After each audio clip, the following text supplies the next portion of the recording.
Boo! Did I scare you? Hold on. Oh, music's kind of loud. There we go. Welcome. Welcome to Spooky Scary Time. Yeah, I wanted to read some scary stories.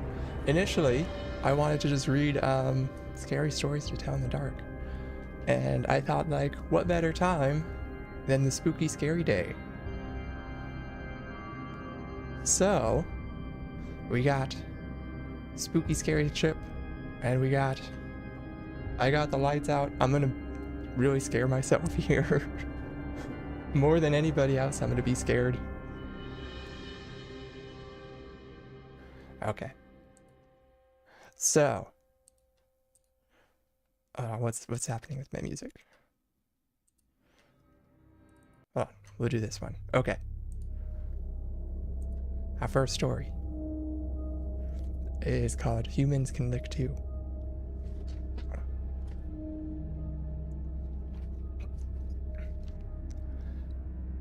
By the way, I have not read any of these, so I don't know I don't know if any of these are going to actually be scary. I hope so. Okay. This is the frightening story of a girl who is alone at home one night for the first time. She has a dog to keep her company. The girl listens on the news about a serial killer on the loose. She goes to sleep after locking all the doors and the windows, but for one, which she doesn't close. That's a great idea. Should absolutely do that. Breaking immersion, sorry. Suddenly, she is awakened by a dripping sound. Dip, dip. Scared thoroughly, she tries to go back to sleep, and puts her hand down the bed for a reassuring lick from her dog. As soon as the dripping sounds continues, she goes to check on the taps in the kitchen, the bathroom, and everywhere else, but finds nothing. She returns to her bedroom and puts the hand down again for the dog to lick. The dripping sound continues, and the girl is too frightened to fall asleep. But as her hand gets licked from under the bed, she slowly falls asleep. In the morning, when she opens the closet, she finds her dog killed and hanged upside down. The dripping sound was coming from the dog's blood. On the closet doors, she sees a message: humans can lick too. I have a sneaking suspicion that the scariest parts of these stories is the bad grammar. Okay, scary time. I'm scared. Whoops. No! YouTube Studio, what are you doing? The real horrors. Hold on, I have pumpkin... Whoops. I have these pumpkin jelly candies as well, so... Oh, keep me from getting scared.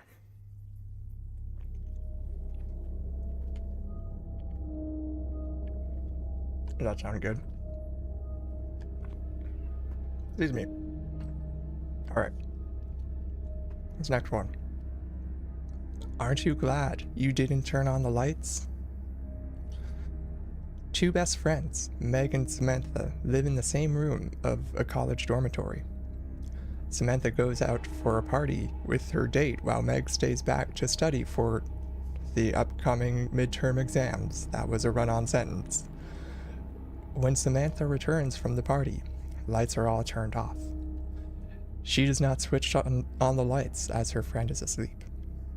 Early in the morning, Sam tries to wake Meg up to discuss the exams, but Meg doesn't respond. Sam hesitantly uncovers her face to wake her up. She is horrified to discover that Meg's face turned black and blue and falls on the floor in a state of shock. She she observed that Meg's study table was all messed up and finds... It was all messed up, dog. Excuse me. And finds a creepy note on the wall. Aren't you glad you didn't turn on the lights? The murderer must have been The murderer must have very much been in the room when Sam came the previous night.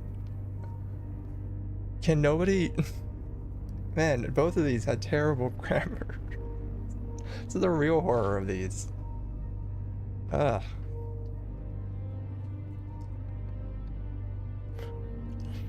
I just like, it was all messed up.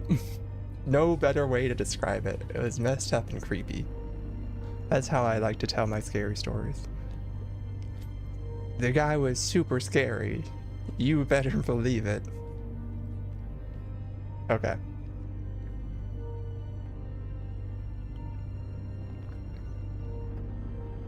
Excuse me. This one is called Headhunter. A family of 4, 2 young children and their parents, were traveling on the road to Gravity Falls, Oregon, when their car broke down. The parents went out to look for help and left the radio on for the kids in case they got bored. Very thoughtful of them. By nightfall, the parents still hadn't returned. That's not the right word to use there. Sat in dark... Oh my gosh. Okay, I'm gonna fix some of this. They sat in darkness. The children continued to listen to the radio and grew alarmed when they heard that a dangerous killer was on the loose. Having escaped from a prison nearby, the newsreader warned listeners to take extreme care when going about their business. Time passed, and the children waited. The silence outside the car was absolute until suddenly they heard knocking on the car roof above them. Clank, clank, clank.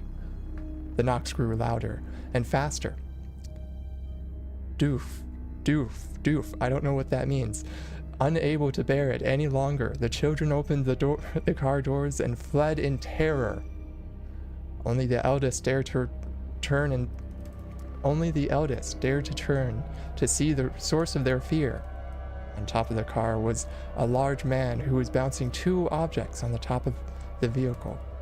The heads of the children's parents. Whoa. What does doof mean? It's spelled D-O-U-F-F. What does that mean? Hold on, I gotta look that up, because that's not a real word. Doof. Meaning. Not doth meaning. That's not a real word.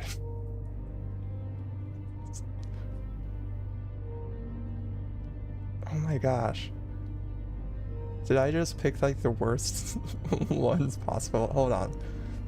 None of you can see this, but I'm going to Urban Dictionary because I need to know, why the hell did they use this word?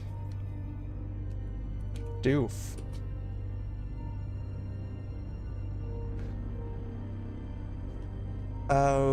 It says, I'm not reading that. Nope, that's not safe to read on stream. But none of these definitions are how they used it. Well, whoever wrote that probably didn't speak English. Okay, yeah, the scary part of this is that I picked the worst stories to read. We'll persevere. Hopefully they'll get better. I should have proofreaded these, but I assumed, because you know, it's from the internet. You would assume that the stories would be somewhat well written. You know, the internet's not known for poorly written grammar. Sorry, I just read something from the Urban Dictionary. That's my doof. Bad word.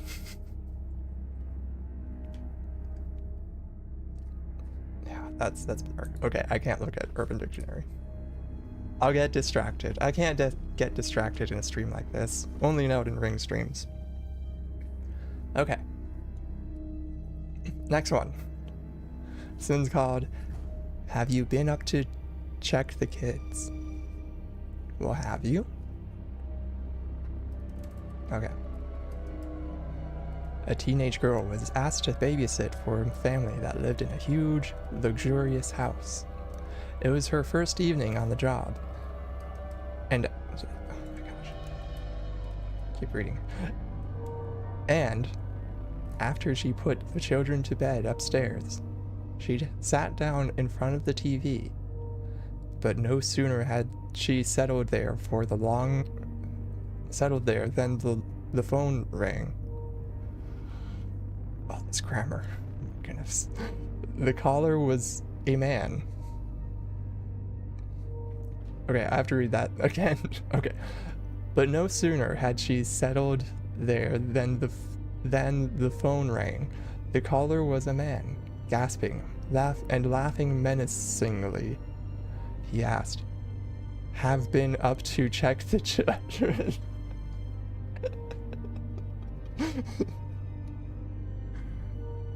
Have been you? I does have to know. Just saying, I was planning on this being a really scary, spooky stream, and I was gonna scare myself. But these freaking stories, man. I can't even put on, whoops. I can't even put on the sad face here. These are too funny. Anyways. Where was I? The babysitter hung up, convinced that her friends were playing a joke on her. With that grammar, I'd believe them. But the man called again, and again. He asked, "Have you been up to check the children?" Again, she hung up, now frightened. But the man called a third time. This time, he said, "I've taken care of the kids.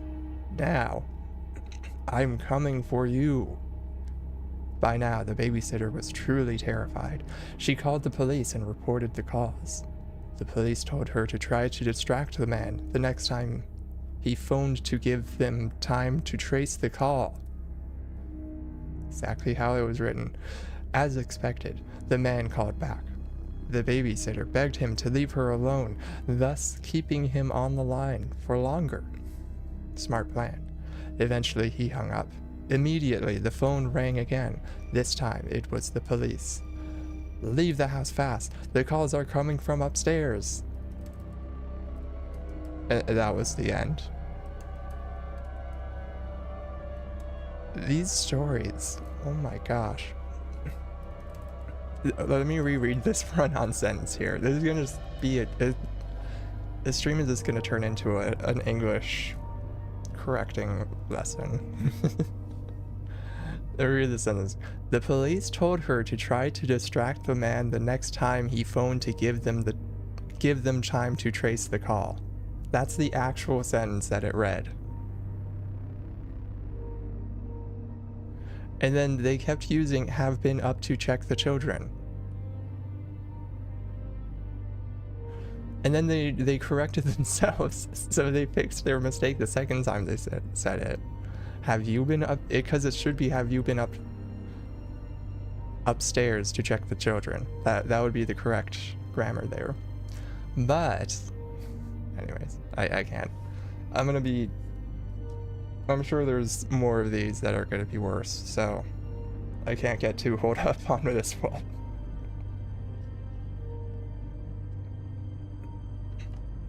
Okay. And then it just ends. Okay, never mind. Moving on. The bony hand. A 7-year-old girl was left with her grandmother in her small apartment while her parents went to the movies. Grandmother and granddaughter had dinner together and chatted for a while. At 10 o'clock, the grandmother picked up her sewing, and the little girl turned on the TV. They were sitting companionably companionably? I can't say that.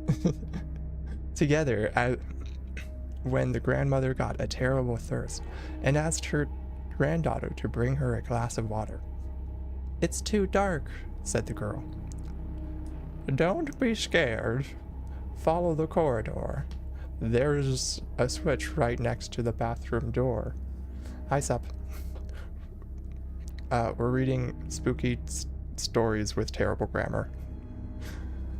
The girl got up and felt her way along the wall of the corridor, groping for the switch. That's a terrible word for that.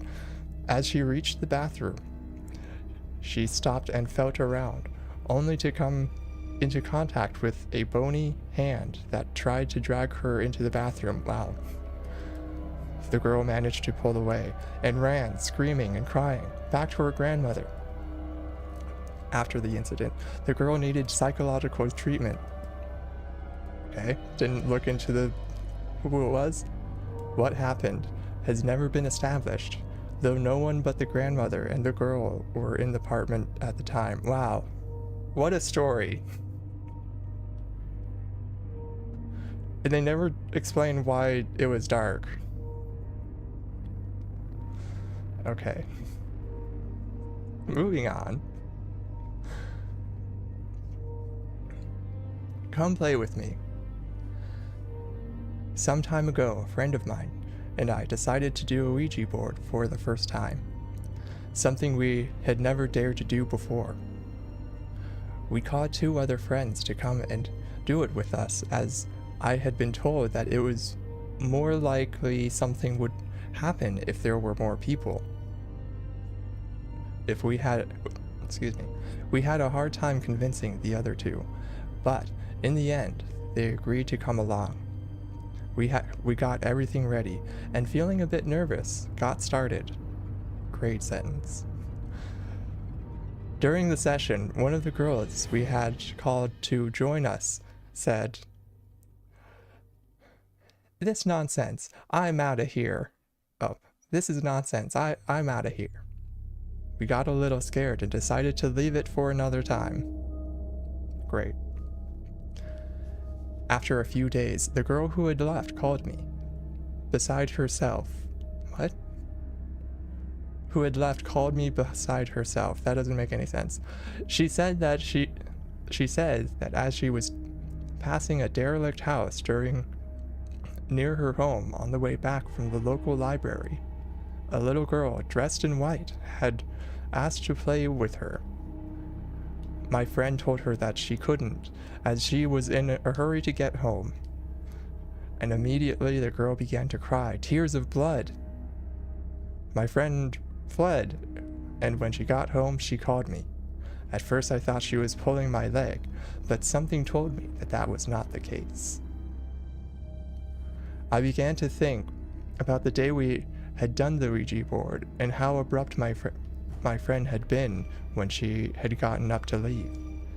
I didn't give it much more thought, and went to bed.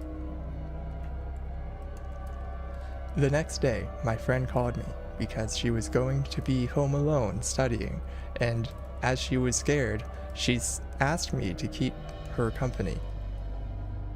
I took a bus over to hers, and we settled down with our books.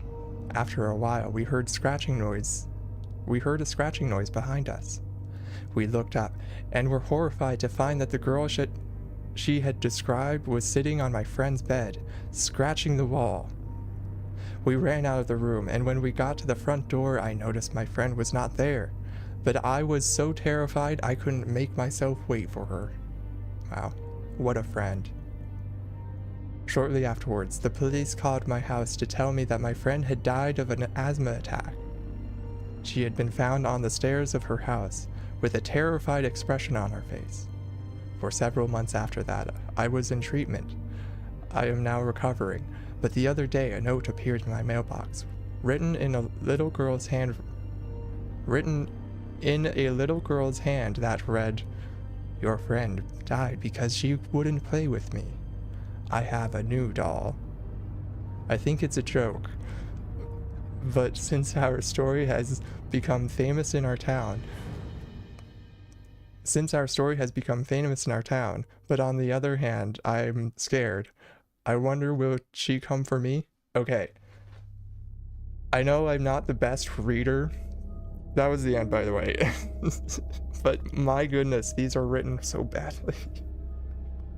These are all like run-on sentences and have horrible grammar and punctuation.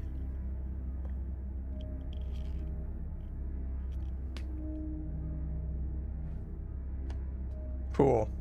That was a great one. Alright, moving on. Room for one more. A man named Joseph Blackwell came to Gravity Falls, Oregon on a business trip. Great place to stay. He stayed at the large house with some friends. He stayed at the large house some friends owned on the outskirts of the city. That night, they had a pleasant evening chatting and reminiscing about the past. But when Blackwell went to bed, he began to toss and turn and was unable to sleep. At one point during the night, he heard a car pull into the driveway. He went to the window to see who might be arriving at such a late hour. In the moonlight, he saw a black hearse full of people. The driver looked up at him. When Blackwell saw his strange face, he shuddered. The driver called to him, "There's room for one more." He then waited for a minute or two before driving off. In the morning, Blackwell told his friends what had happened. "You were dreaming," they said. "That must have been it," he replied. But it didn't seem like a dream. After breakfast, he left for town and spent the day in the offices of one of the new high-rise buildings in the city. I didn't know Gravity Falls had those. Late in the afternoon, he was ready to go back to the house and was waiting for the elevator to take him down to the ground floor. In the house? But when it stopped at his floor, it was very full. One of the people inside looked at him and said, "There's room for one more." It was the driver of the hearse. "No thank you," Blackwell said. "I'll wait for the next one."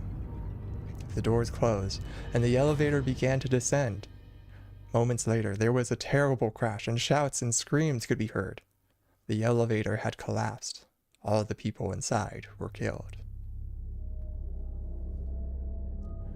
Okay, so the things I don't like about these, other than the horrible grammar, my goodness, is just that, like, what's the moral behind a lot of these? Because like, not that I've seen any of them, but Saw, for example, like, you generally have a moral in a lot of these stories, or in horror or scary stories in general, like, I don't know, greed or whatever, what have you.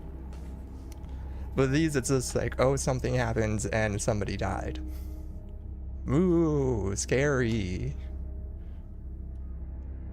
Just some constructive criticism towards these people, in case they ever want it.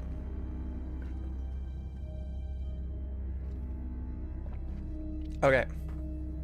Rings on her fingers.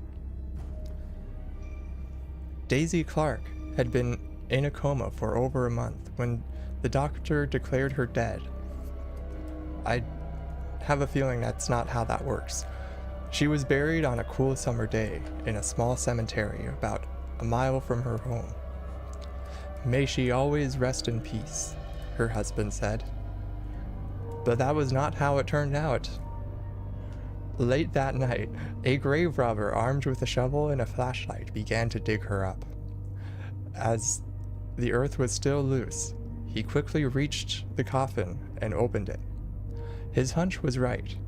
Daisy had been buried wearing two valuable rings, a diamond wedding ring and another studded with a brilliant ruby. The thief knelt down and reached inside the coffin to take the rings, but they were completely stuck on Daisy's fingers. He decided that the only way to get them was to cut off her fingers. but as he took out his knife and began to saw at the flesh, it began to bleed, and Daisy began to twitch. Suddenly, she sat up, terrified. The thief scrambled to his feet, accidentally knocking his flashlight, which went out. In the dark, he could hear Daisy emerge from her grave. The thief stood frozen, clutching the knife in his hand. On seeing him there, Daisy covered herself with her shroud and asked, "Who are you?" Hearing the corpse speak, the grave robber ran. Daisy shrugged and kept walking, not bothering to look back. Seized by fear and confusion, the thief fled in the wrong direction and fell headfirst into the open grave onto his own knife. Oh my goodness, as Daisy walked home, the thief bled to death. I mean, that's terrible, but isn't that kind of funny? Oh, well, what happened? Okay, everything's fine. All my windows just broke. Yeah, it's too scary for my computer to handle. Everything's crashing. So he went to grave rob this girl who was declared dead but was completely fine. Started sawing off her fingers, and then she woke up and was like, "What the heck's going on?" And the guy ran away, and then somehow ran back towards the grave and then fell and happened to land on his knife. We're reading 10 out of 10 literature here. Wow. I mean, I couldn't write anything better. I mean, we'll see. At the end of this, I actually did write one of these, and we'll see if it's any better than some of these horrible short stories I'm reading. Alright, next one. The cabin.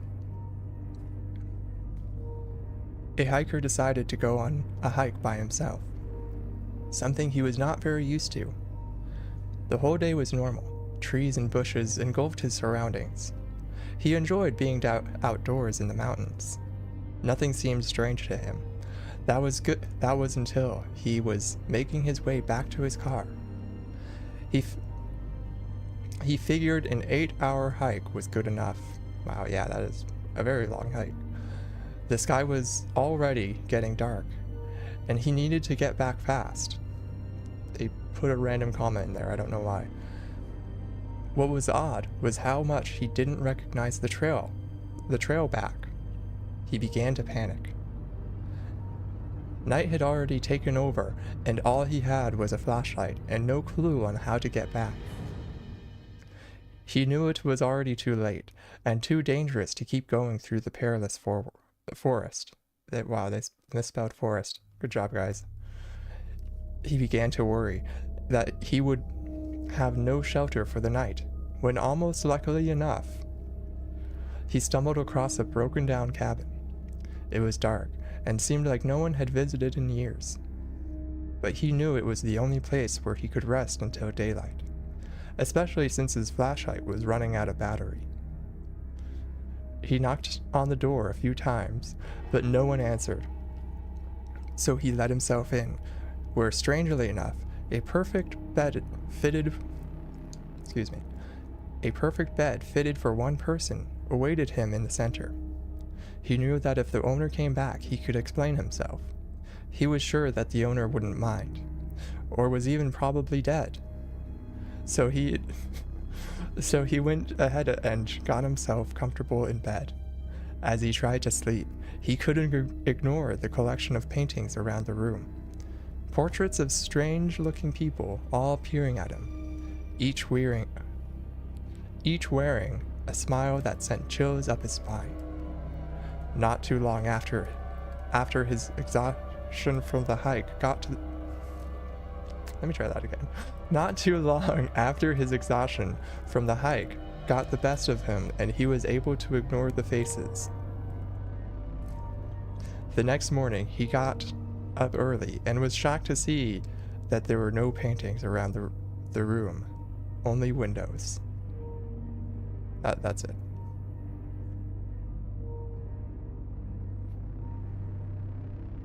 Wow, I am speechless. Okay, probably what happened was that this isn't the full one, but I might have only grabbed the first part. But he was walking back from an 8-hour hike, and it was nighttime, and his flashlight still worked, but he somehow knew it was running out of battery. And so instead of like actually going back to his car, he just went on a random trail to find this cabin. Wow. Also, never go on hikes alone. That's a terrible idea. Quick tip for you. Okay. The red wristband. A doctor was working at a hospital. A hospital where the patients were tagged with colored bands. Green alive, red deceased. Okay, makes sense? One night, the doctor was instructed to get a few supplies from the basement of the hospital. And so he headed to the lift. The lift doors opened, and there was a patient inside, minding her own business. Patients were allowed to roam around the hospital to stretch, especially those who have stayed a long time. The rule was to be back in their rooms before 10. The doctor smiled at the patient before pressing the number for the basement. He found it unusual that the woman didn't have a button already pressed. He wondered if she was heading to the basement too. The lift finally reached the floor where the doors opened. In the distance, a man was limping towards the elevator, and in a panic, the doctor slammed the elevator button to close it. It finally did, and the lift began to ascend back up. The doctor's heart was pounding. So he just somebody was hurt in a hospital, and he was like, nope. He was like, I'm not doing my job. I'm off the clock. Okay. Anyways. Why did you do that? He was trying to use the lift, the woman stated, annoyed. Yeah. She should have helped him. He was hurt. Did you see his wrist? The doctor asked. It was red. He died last night. I would know because I did his surgery. The woman lifted her wrist. He saw red. She smiled. Like this one? Ooh.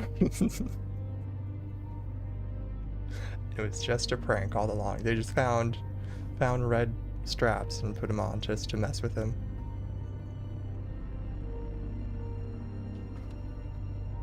Cool.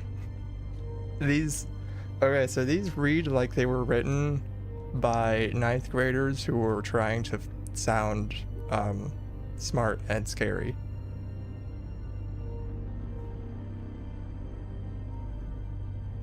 It's interesting. Maybe they were written by 9th graders. Honestly, I would believe it. Okay.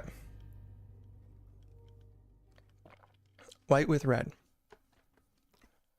Oh gosh, how many are these? Oh, I got so many.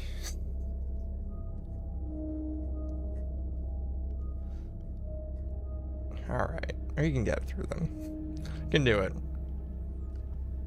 It's making me have an aneurysm, but I can do it. White with red. A man just moved into an apartment and heads to the receptionist to get his keys. The receptionist gave him the key with a smile, but warns him not to disturb the door with no number on his floor. He wondered why, but didn't bother to ask. He was too busy with his new apartment to care for. After he finished unpacking, he began to get curious.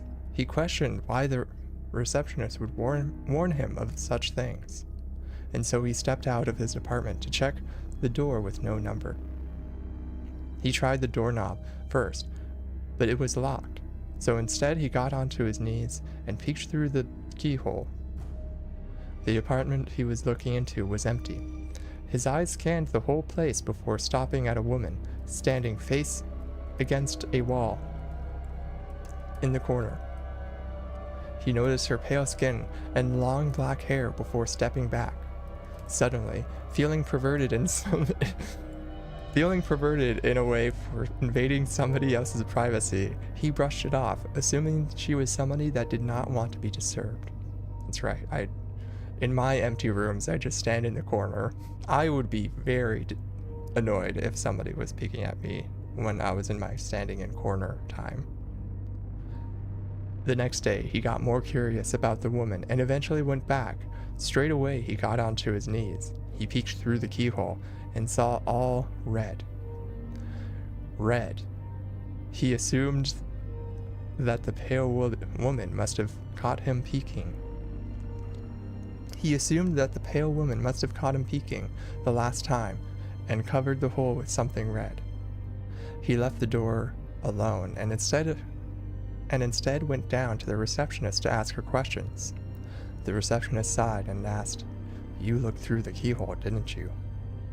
He admitted to it, and so she felt obliged to tell him the story. She told him that a couple used to live there in that apartment a long time ago, but the husband went crazy and killed his wife. However, this couple wasn't normal. They had pale skin, black hair, and red eyes. Ooh. She was looking at him. That's kind of creepy. I just liked that line. Suddenly feeling perverted in a way. You know, good for him for having self-realization of,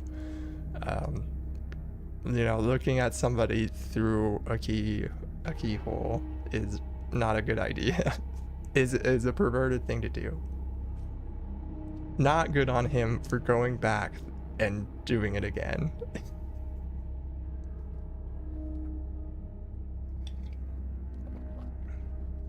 I'm not scared yet. These have been mostly funny. Mainly because of the grammar. If these were written better, I'd probably be more scared right now. Okay. A mother's call. A daughter was in her room upstairs doing her homework when suddenly she heard her mother call to come down for dinner. She jumped onto her feet and began making her way towards the stairs. But before even took a step, hands grabbed her and pulled her into the laundry room besides the staircase. She panicked before realizing it was her mother, her real mother, eyes watery and bloodshot. "Don't go down there, honey. I heard it too." Well, that was kind of creepy. Other than they only made one grammar mistake before even took a step. Amazing. Nice and short. I like that. It wasn't a little girl. I was camping with my husband and his family at a small remote lake in New Mexico. There were about 10 people in our group and another group of 6 people in the next campsite. Oh, a camping one. Perfect. It was nighttime, and both groups were doing typical activities, making s'mores, ugh, sucks, having a few drinks, and telling stories. When we all heard what sound... Just jumping right into it. We all heard what sounded like a little girl yelling out for help. Neither group had children with them, but we were all positive we were hearing a little girl and decided to search the area we heard the noises from together. There was a field behind our campsites, and we all saw a very tall, pure white figure standing maybe 100 feet away from us, in the field, making the noises. We all agreed that was a really long run-on sentence. We all agreed that this thing looked maybe 6 feet tall, skinny, and white as can be. We made our way closer to investigate, but whatever it was that we saw started to back off as we got closer. It disappeared into the trees. All night we continued to hear a little girl calling for help as we tried to sleep. Does New Mexico have forests like that and fields? I thought that was all desert. I'm like pretty sure New Mexico is mostly desert. And 6 feet tall isn't that tall. I mean, it's tall, but for like some spooky creature that's like, I don't know, a normal height, I would say. 6 out of 10. I'd rate that one. Okay, The Walking Dead. Oh, I love that show. I'm a psychiatric nurse, and early in my career, I worked at a residential mental health facility. One of our residents was an elective mute, which means that he wouldn't/couldn't talk. Wow. But there were no medical reasons as to why. He had spoken earlier in his life, and in fact, seemed quite normal back then, with the exception of being close to 7 feet tall. He'd been raised in the Deep South and joined the military when he was 19. But one night, he vanished. He was declared AWOL, and eventually he was declared missing and dead. 10 years later, a 7-foot-tall man walked into a VA hospital emergency room in my part of the Midwest and said to the receptionist, "My name is Marion Duchesne." Not the real name. Thank you for... Wow, good thing they made sure that we knew that. And I've been dead for 10 years. Those were the last words he ever spoke. He was covered with dust and was wearing the same clothes he'd been reported to have been wearing the night he vanished. His social security number had not been used and he had no identification on his person. However, they were able to identify him, I guess via fingerprints, you guess. The family was notified, but they said they had already grieved their lost man, and that whomever was claiming to be him simply could not be. They demanded not to be contacted again. Wow, what a lovely family. What, you ended up being alive after all these years? Yeah, screw you. Get out of here. Marion paced all day, every day, moving his mouth that looked like talking or muttering, but no sound came out.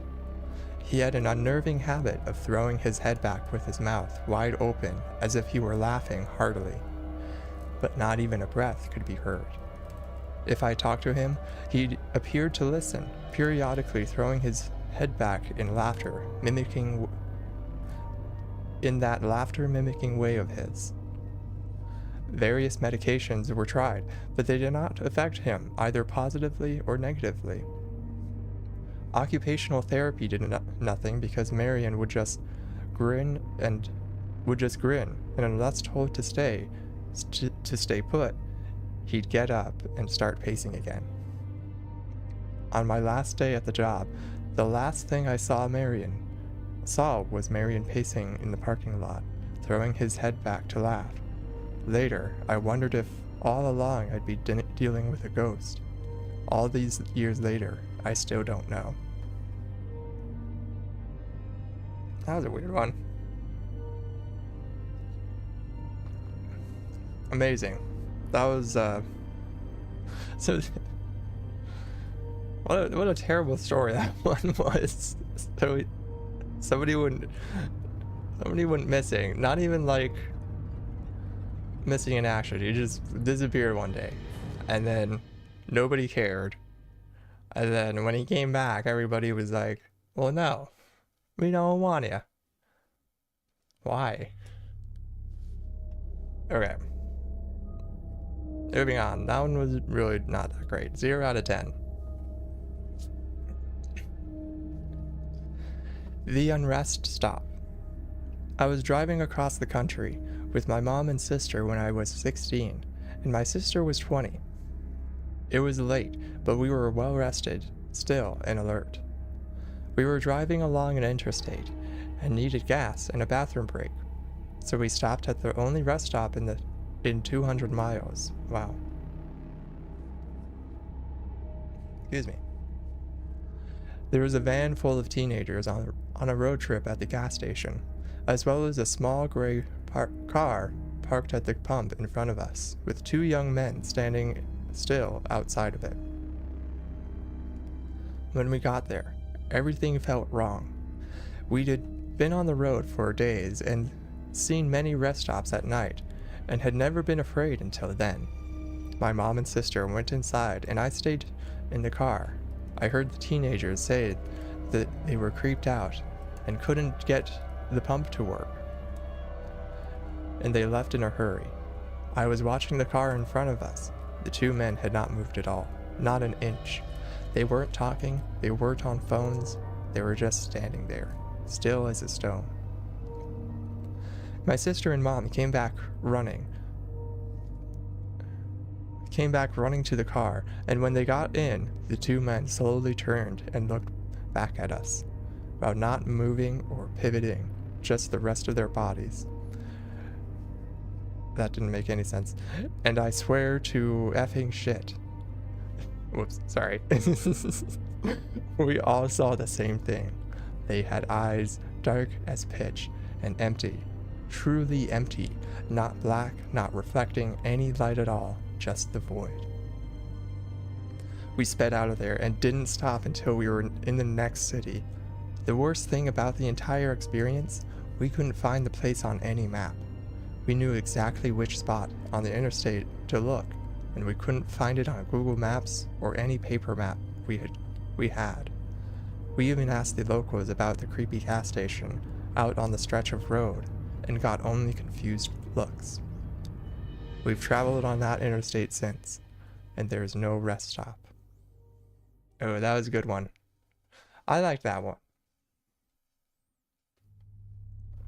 Cool. Finally, some good ones. Who put together this list? I need to talk to them. Tell them that they're not very good at it. Okay. Oh, how much time do I have? I think we can get through them. Okay. Speedrun them. Speedrun story times. It came for us in the graveyard. We were driving my friend's really old beat-up Subaru through a massive graveyard. We stopped and walked down a hill and came across a little pond. There was someone sitting on a rock on the other side of the pond. The figure was all black, and we couldn't make out any features other than the fact that it looked like a man who was wearing some old-style top hat.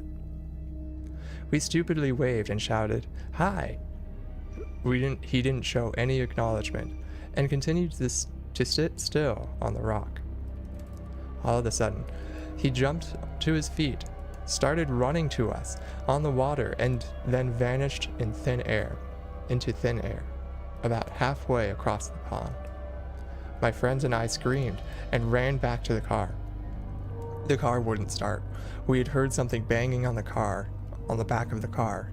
It wasn't a constant bang, but every few seconds or so we would hear it. Nobody was outside from what we could see in the dark, but something was making a noise on the car.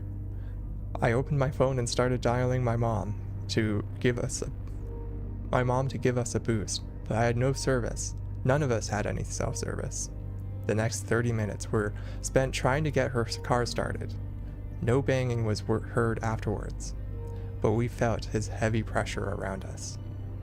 Finally, the car started, and she hit the pedal to the metal. Nice. We sped out of the graveyard so fast, immediately crossing the gates. All of our phones regained cell service.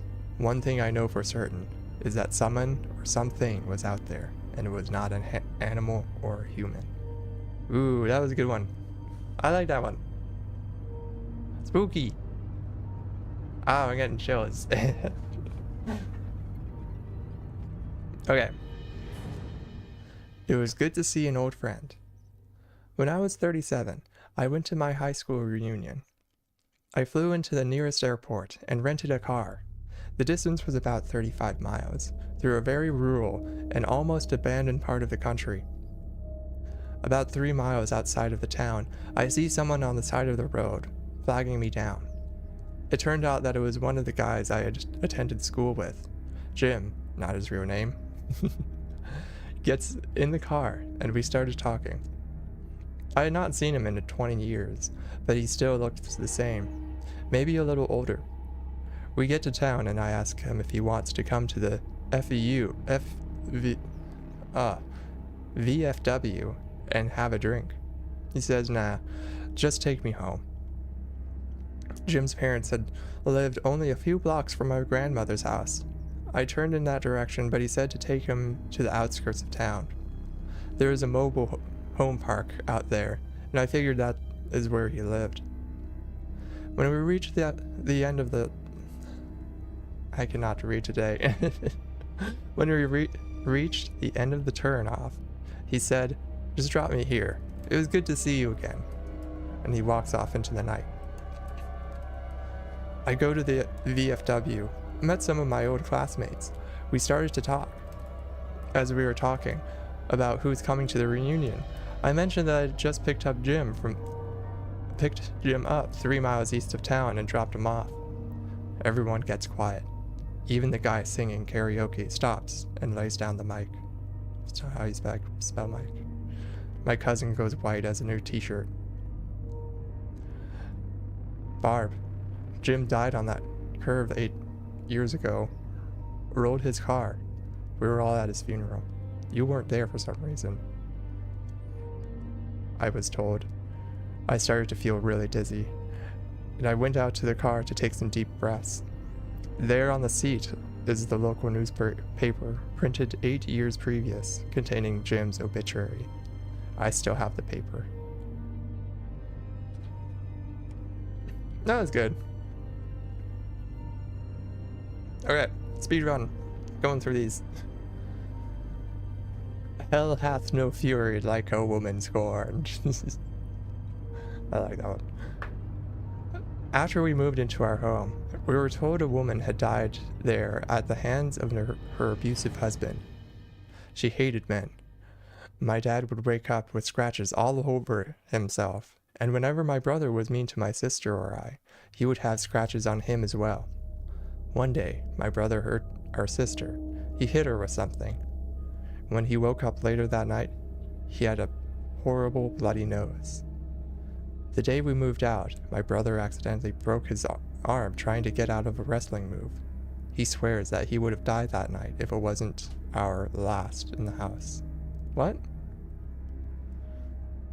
Wait, that one didn't make any sense. So he was wrestling with a ghost?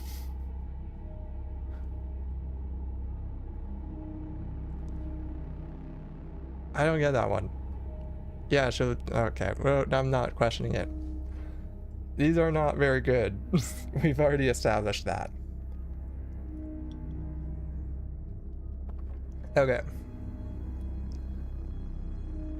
Death came for him. I was standing in my parents' room, talking to a very sick dad at the time.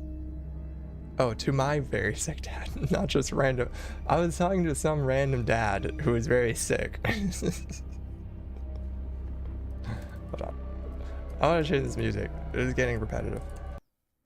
There we go. Alright. I was standing in my parents' room, talking to my very sick dad at the time. He was dying of stage 4 esophageal cancer. I got the feeling something was behind me. I looked towards the doorway to the living room, and something about 4'6" and fully black is peeking around the corner, with his hands on the door frame.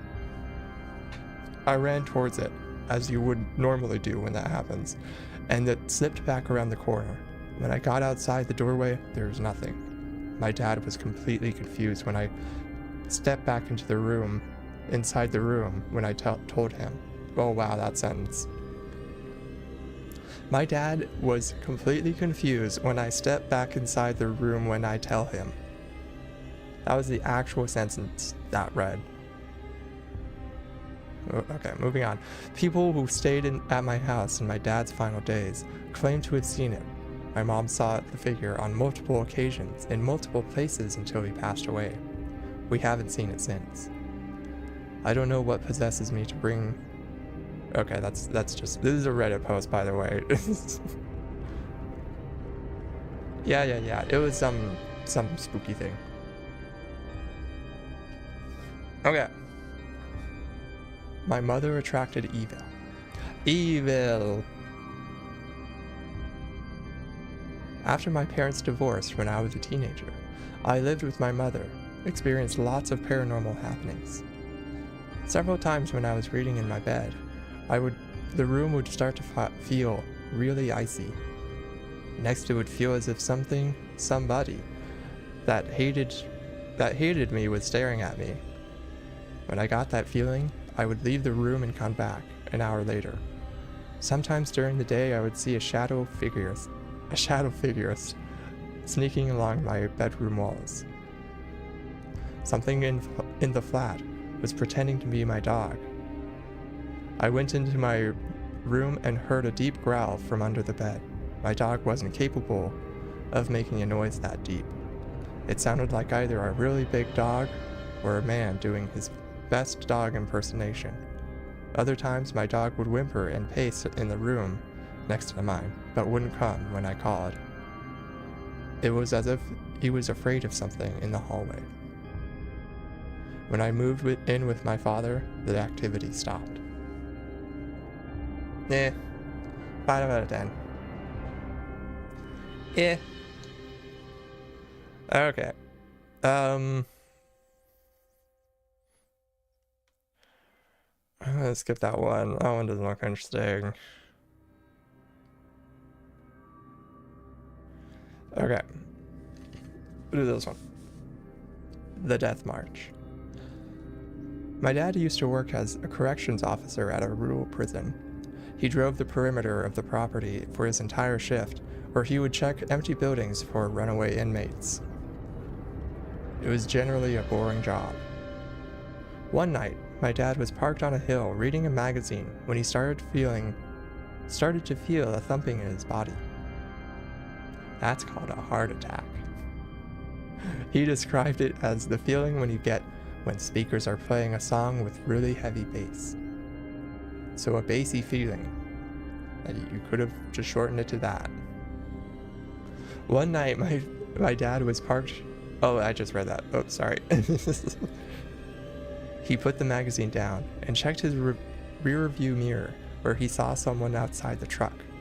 He grabbed his pistol and jumped out of the truck with his weapon drawn. Outside the truck, he realized that it was a procession of Native Americans walking through the truck. Oh, is this not politically correct for me to read? Hold on. Okay, I think it's fine.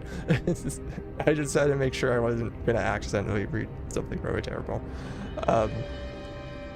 It was a procession of Native Americans walking through the truck and directly through his seat, only to just disappear at the exact spot he was sitting.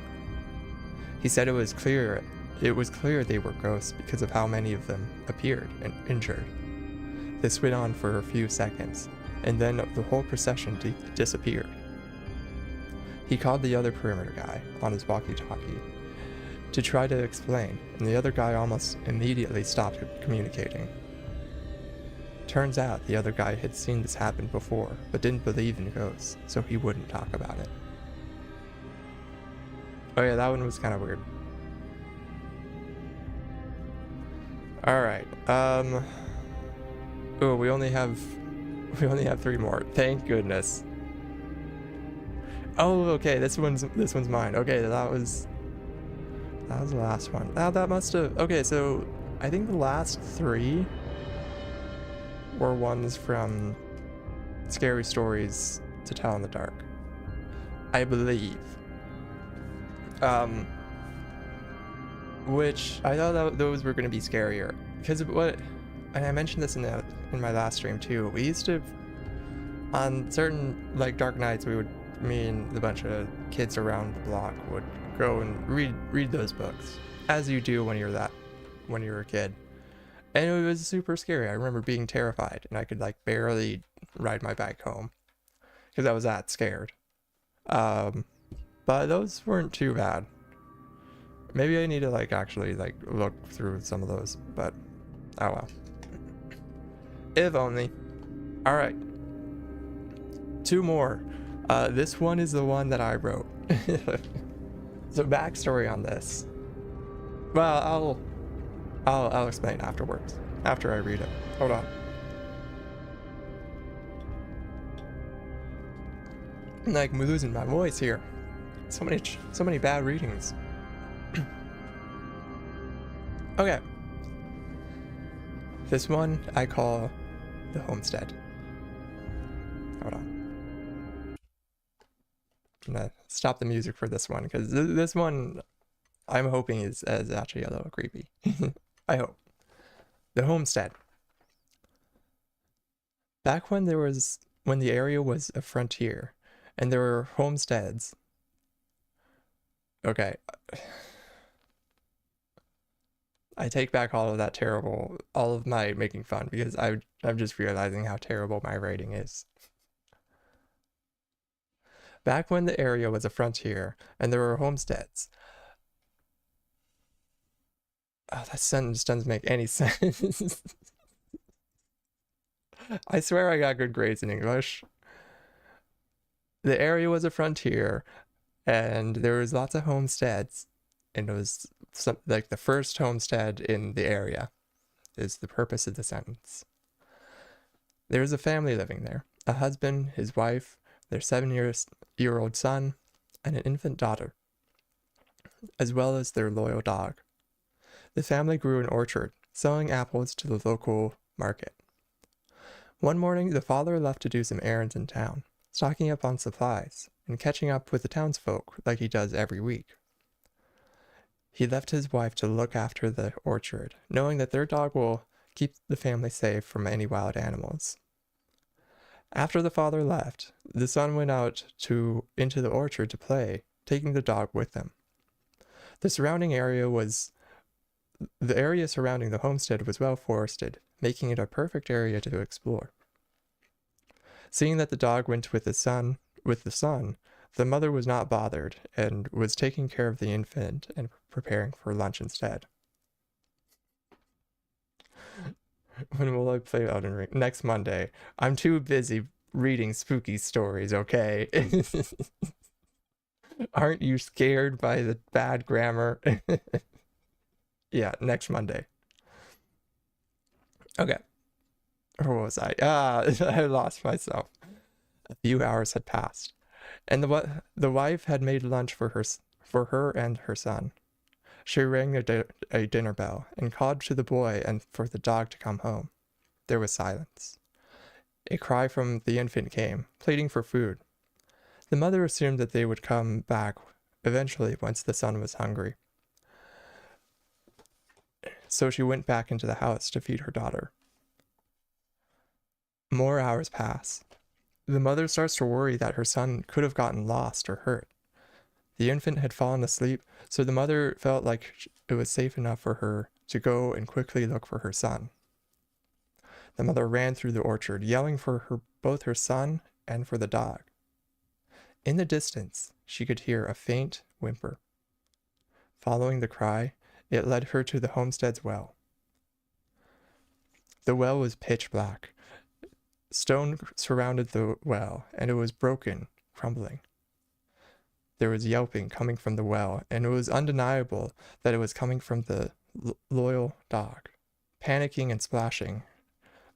It was panicking and splashing at the bottom of the well. She yelled for her son into the well. She hears nothing but the strained cries of the dog. Fearing the worst, the mother scrambled for the rope holding the water bucket for the well. She hastily secured the rope to a nearby tree and prepared for a descent into the well to rescue her son. The splashes and sounds of a struggle grew weaker and more tired. The mother climbed into the well, ready to risk everything. As she lowered herself, inch by inch, the rope violently snapped, sending the mother hurtling down into the well, while collapsing loose rocks from the surface followed her. Returning from his errands, the father was coming home, nearing sunset as the light was starting to grow dim. The evening peace was broken by the sound of the infant wailing. The father rushed home. He was not greeted by anyone, not his wife, his son, or the dog. They were nowhere to be seen. Only his daughter was there, crying next to an open window. The town searched for the missing family, only to find the deceased mother and the dog partially buried by rubble at the bottom of the well. The search continued for the son, but he was never found. The homestead exists to this day. The house decayed and the orchard overgrown, and the well was filled up and boarded. But when it's especially quiet, you'll hear a faint strange sounds of splashes and yelps echoing from the forest, and the high pitch of an infant crying from the house. And that's it. That's my story. That's my scary story. Because it was a real story told to me. This was a story of the place across the street of where I used to live. Because there was a house and it was an orchard of like a homestead. It was very creepy. I never personally heard anything, but some of the neighbors did. So it's my spooky story to tell. Okay, very last one, because this one's my favorite. Hold on. I'm losing my voice. 8 out of 10, thank you. But don't go anywhere, because this is a 15 out of 10. Okay, this one's called Man Door Hand Hook Car Door. Man and girl go out to drive under moonlight. They stop at a sign of road. He turned to his girl and say, "Baby, I love you very much." "What is it, honey?" "Our car is broken down.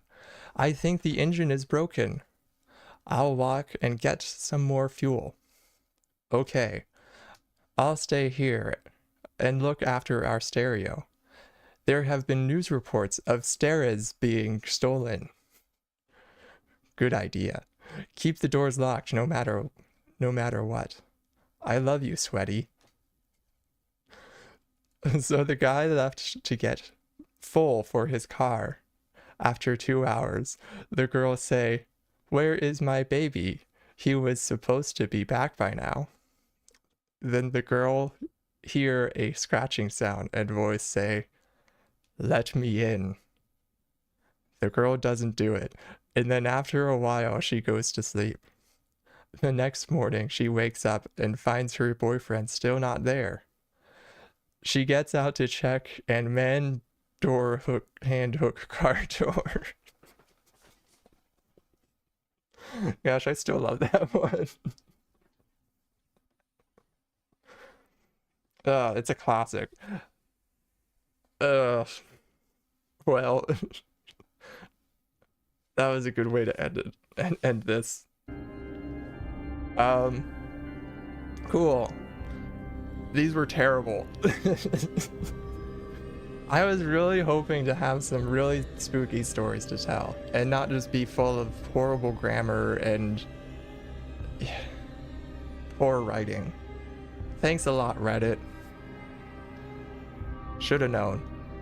Okay. That's enough of that. I hope everybody enjoyed my reading skills. Partially that was my bad reading. I will admit I'm not the best reader, but these had horrible grammar. It was amazing. I love that story. Okay. Let me just check. So tomorrow I'm streaming Minecraft, same time, 4:30. WRC is coming out, so I'm streaming that on Friday at 1. And then yeah, I'll play some Elden Ring next Monday. But thank you so much for watching my spooky stream. Leave a like and subscribe, it really helps out. Follow my Twitter and TikTok, and I hope you guys have a wonderful spooky rest of your night. Watch a scary movie or eat some chocolate or something. Okay. See you guys later. Have a great night. Goodbye. Bye-bye. Bye-bye.